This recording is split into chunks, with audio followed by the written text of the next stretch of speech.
and welcome to the second episode of Creating Realistic Cloth in 3ds Max and Marvelous Designer series.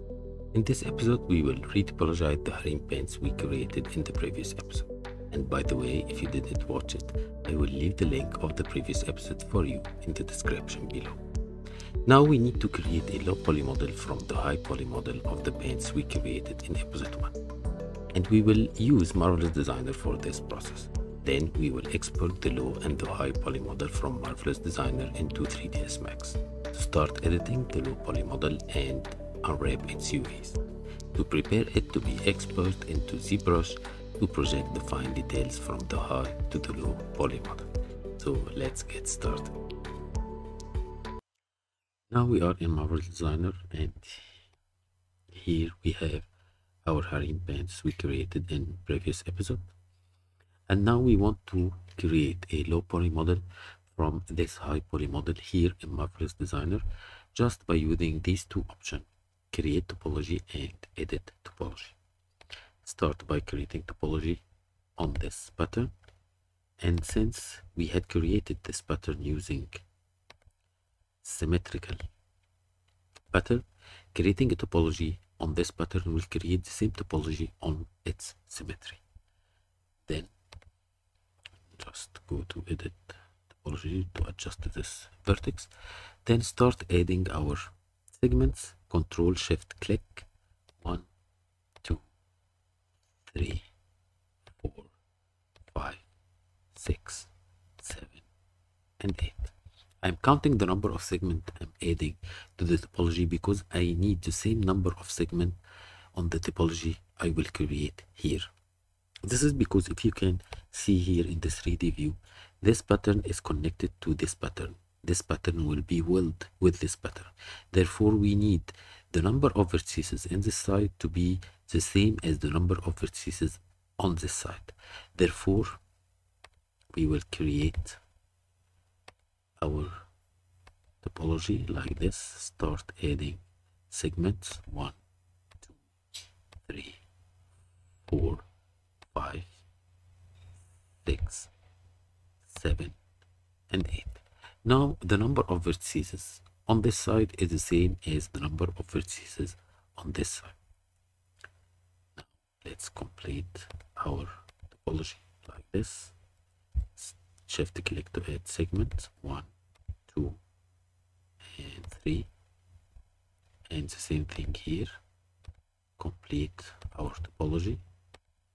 Then adding our segment, Control Shift click 2, 3. Go to edit topology and just trying to adjust those vertices. Return back to create topology and start adding the vertical segments 1, 2, and 3. Now we need the flow of this polygon to be in this direction. Therefore, we'll go to edit topology, choose this polygon, delete, move this vertex like this, go to create topology and start creating polygons like this. Now the flow of these polygons are in this direction.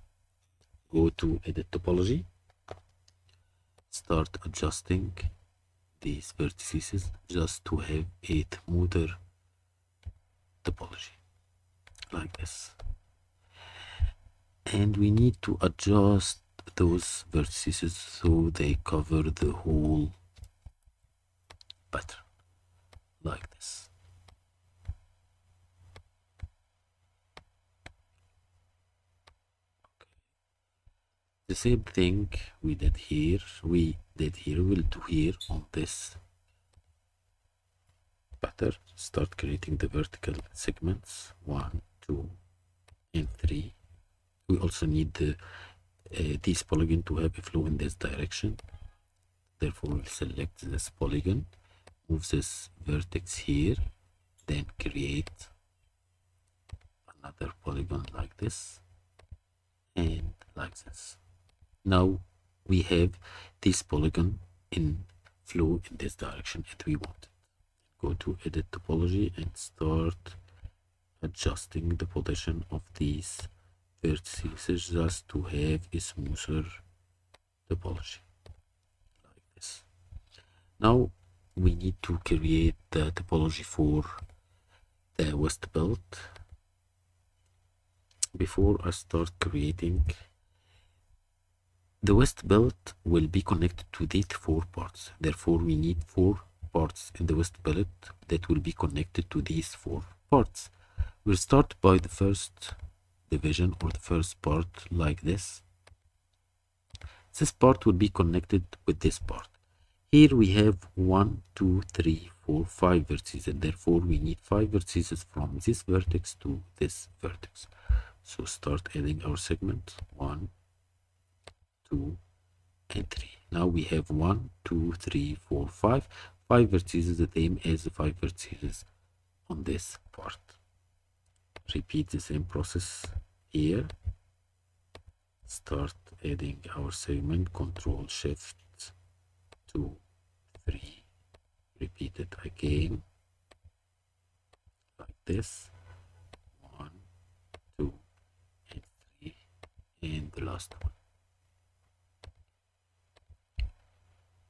Here we still have the leg cuff. Create a large polygon like this. The leg cuff will be connected to this part and this part. Therefore, I will divide it in the middle like this. This half will be connected to this part, and this half will be connected to this part. This part has 1, 2, 3, 4, 5.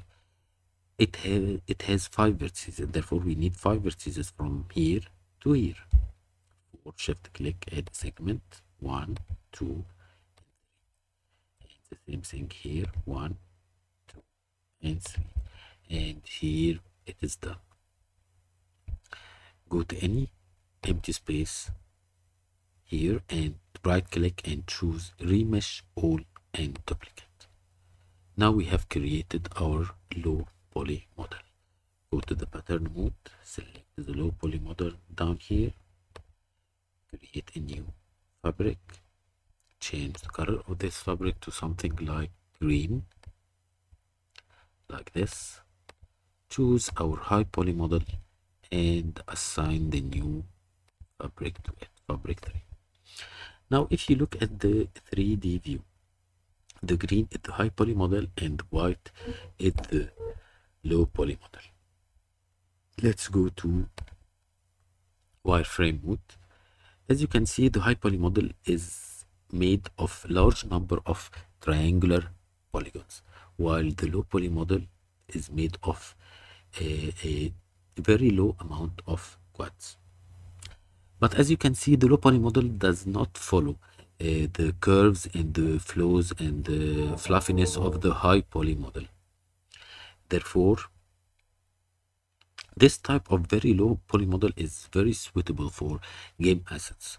But for animation, we might require a slightly higher poly model. Therefore, I will create in another model, which will be a mid model. So we will have high, low, and mid poly model. We will just go to create topology and edit topology and go to any empty space, right click and choose add all division. This will subdivide our topology to a higher version of the very low poly model, and then in any empty space, the same process, right click and remesh all and duplicate. And now we have it, our higher version of the low poly model. Create a new fabric, make it something like pink, assign it to our mid poly model. Now we'll go to, from this tab, choose UV editor and choose all our UV, or in any empty space, select, right click and select set UV from pattern alignment. And here we have the UVs of our 3 versions. We can also right click and fit UV to unified 01, and here it is. Just cleaning our UV, return back to our simulation. We can select the very low poly model and choose hide 3D pattern. As you can see here, I can close our wireframe. As you can see here, the mid version, the mid poly model is better in following the curves and the wrinkles of the high poly model. Now we need to export the high, the low, and the mid version as OBJ to 3ds Max to start editing them. So we will choose the high poly model, file, export, OBJ selected, and choose high poly. And in here we choose thin and unify UV coordinates and leave all the other settings as default and press OK. Go to the mid poly model and from file, export, object selected, and choose the mid, or name it whatever you want. Yes, be sure that you are choosing the thin option and unified UV coordinates, and press OK. And then the low poly model, file, export, object selected, to, and name it whatever you want, then unified UV coordinates, and leave all the other settings as default and press OK.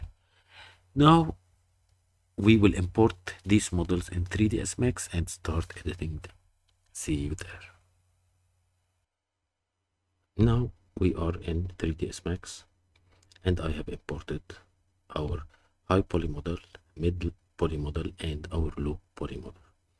Now we'll start editing our low and mid poly model. So select our low poly model and isolate it by Alt Q. Then our model is imported to 3ds Max as editable mesh. If we select by element, we will see that all the pattern are imported into 3ds Max separated from the other pattern. Therefore, we need to connect all the pattern together by welding all the vertices in the seams between the pattern. Therefore, I will start by converting our low poly model into editable poly. Then selecting the right leg and the west palette, detach it, and we will start working on our left leg.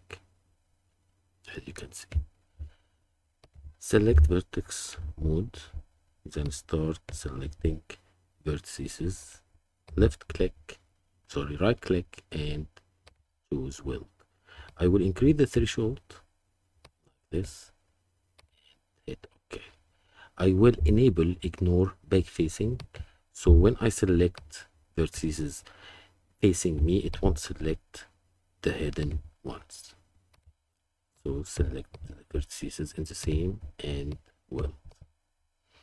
I will do all this process. I will do the same process along the seam between the two patterns like this. Weld. Then finishing our first seam. Here we are. Two vertices in the seam. Now we will connect the left leg with the leg cuff. Therefore, I will choose target weld and start target welding these vertices like this. Let's zoom in.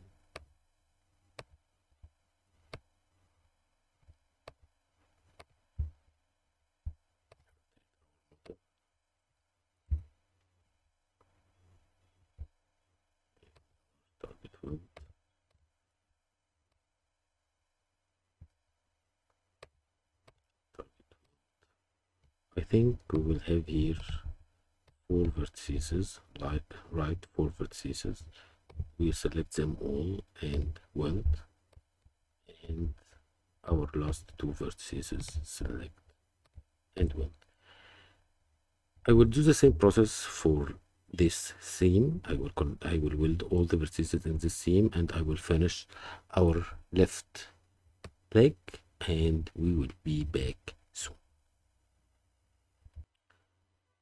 Now I have finished the whole left leg.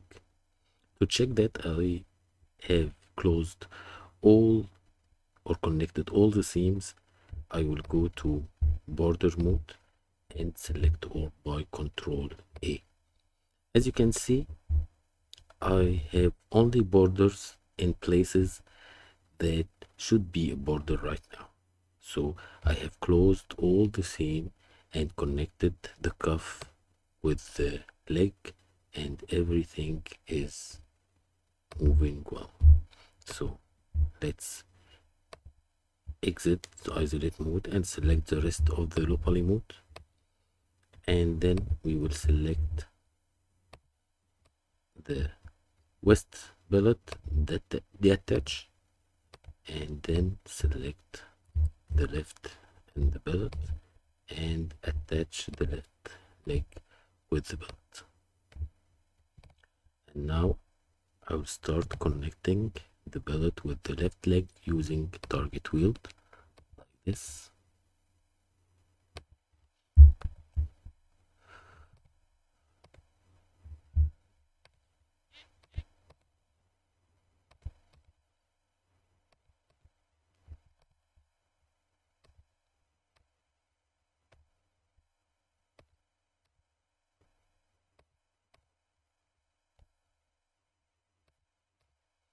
Then select these vertices and choose weld, and these vertices, we have here 3 vertices weld, and these 2 vertices weld. Now we have connected all the left leg with our belt.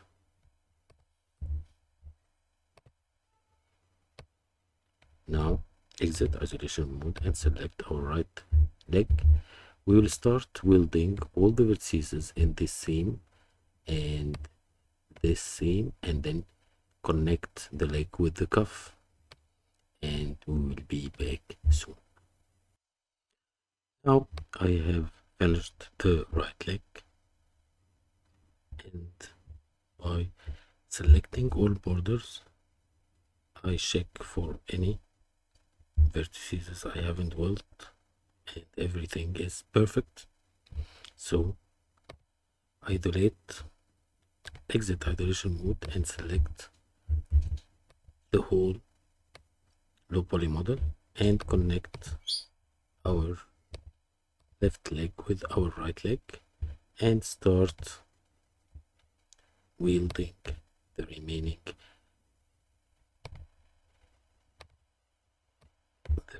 seams. We will be back soon.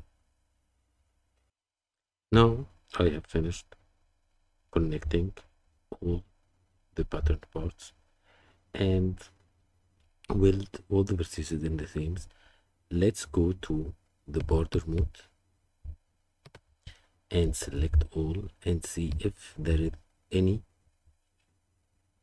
seams that's not completely connected, and here we are. As you can see, there is here a selection that must not be here.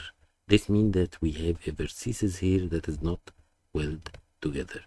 So for sure there are those vertices, select and weld. Then when we choose border again and select all, the selection is gone because we closed the seam. And here we are. We have connected all the patterns together in our low poly model.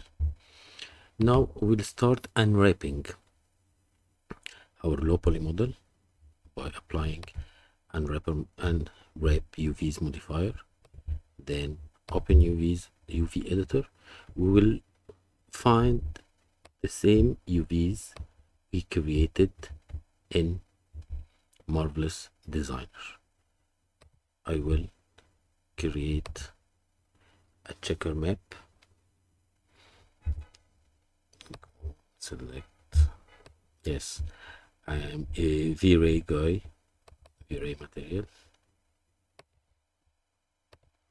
Add checker map in the texture slot and apply to our model. We will increase the tiling to 20 by 20.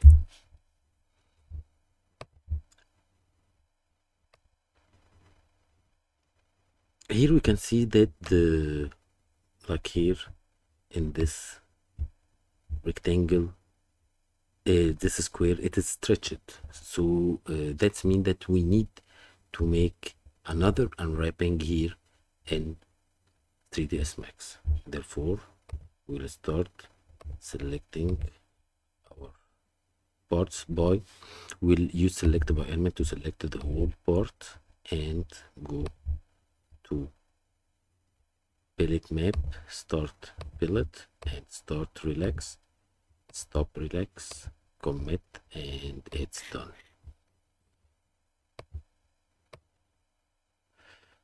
Okay, next one. Quick palette, start palette, and start relax, stop relax, and adjust it a little like this.